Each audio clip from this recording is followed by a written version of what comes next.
So Jontay Porter is back in the headlines. A Brooklyn man by the name of Long Phi Pham has been arrested after being accused of working with Porter to place prop bets. So federal prosecutors are alleging that Porter had racked up a large gambling debt earlier this year to those co-conspirators and was asked to clear those debts by throwing games, most notably on March 20th against the Sacramento Kings, where Porter told these bettors that he was going to leave the game early. Porter, in fact, did leave that game early with an illness, and Pham made over $1 million that he agreed to share with Porter.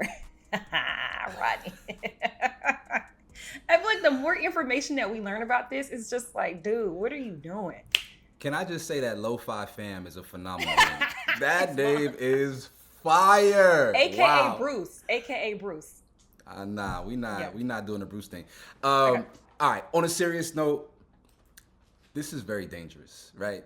It's not just Jontay Porter. There were a couple of MLB players this week as well who were suspended indefinitely for gambling on their sport. So I don't want to just make it seem like he's the only outlier. Because these leagues are so entrenched and tied in with these gambling, with these gambling platforms, we are going to see more and more of this. Now, why you would risk a multi-million-dollar salary, a high six-figure salary to gamble on your sport doesn't really make sense to me. But we have people who are real addicts, and there's gonna have to be some sort of policing and conversations and information given to these people who may be genuine gambling addicts. I think that's what Jontay Porter is. Nothing else makes sense. I know, and it's just so crazy because I would hate to see like these leagues go down because of players deciding that they're going to bet on themselves and make money. I think one common denominator in all of this are a lot of these guys are like lower level players. So Jontay's been in the G League. Maybe he's called up a few times a season, but he's not making the money that his brother's making.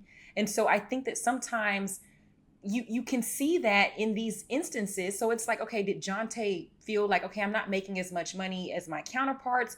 Do I need to just go over here? It obviously got out of hand to the point where now he's being asked. I'm sure it was being threatened. I'm sure he was not asked.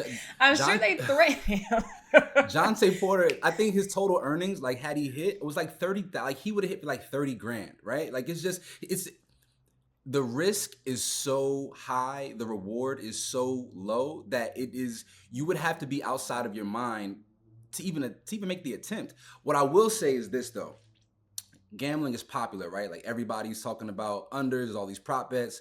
Historically, there is a huge underworld in gambling, right? We don't have to make references to which communities, but we know that there is a criminal element that has always been hand in hand with gambling, right? There's a show on HBO called Bookies. You know what I mean? Like this is real serious stuff. And so while it looks all cute because you can do it from your phone and it doesn't feel dangerous, it doesn't feel like a threat. There's a criminal element that these players are going to be extremely susceptible to, because I'm quite sure Jontay Porter does not know how to move in a room full of criminals unless it's a family reunion. You know what I mean? Like, I don't think he's familiar with how this actually works, yo. Right. But it's funny is because he was really laughing about it. Like it came out that he tweeted some of his texted his group chat and said, I might get hit with a RICO.